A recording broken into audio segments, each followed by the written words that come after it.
গরম গরম মুচমুচে ফিশ ফিঙ্গার কার না ভালো লাগে। তাই আজ রুই মাছ দিয়েই বানিয়ে ফেললাম ফিশ ফিঙ্গার। এটা কাতলা বা রুই যে কোনো মাছ দিয়েই করতে পারো। তাহলে চলো শুরু করা যাক। প্রথমেই এখানে মাছগুলোকে নুন আর হলুদ দিয়ে সেদ্ধ করে নেব।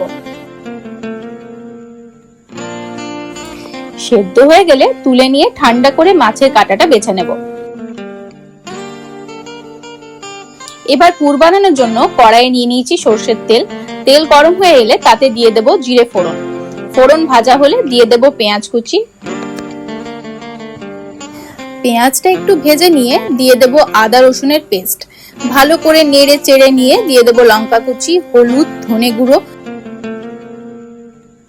আবারও নেড়ে চেড়ে নিয়ে জিরে গুঁড়ো ও পরিমাণ মতো নুন দিয়ে ভালোভাবে মশলাটাকে কষিয়ে নিতে হবে। তারপর গরম মশলা গুঁড়ো ও চিনি দিয়ে কষতে হবে যতক্ষণ না মশলা থেকে তেল ছাড়ছে। এরপর দিয়ে দেব মাছটা। নেড়ে চেড়ে দেব সেদ্ধ করা আলু। এবার সবকিছুকে একসাথে ভালো করে মিশিয়ে নামিয়ে নিয়েছি।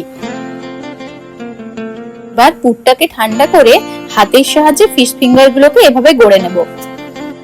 এবার একটা বাটিতে একটা ডিম নিয়ে তাতে একটু নুন দিয়ে ফেটিয়ে নিয়েছি আর নিয়ে নিয়েছি ব্রেড ক্রাম্বস।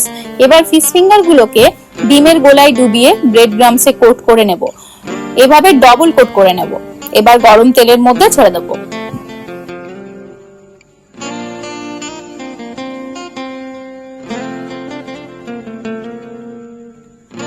এবারে গ্যাসের ফ্লেমটা কমিয়ে ডিপ ফ্রাই করে তুলে নেব।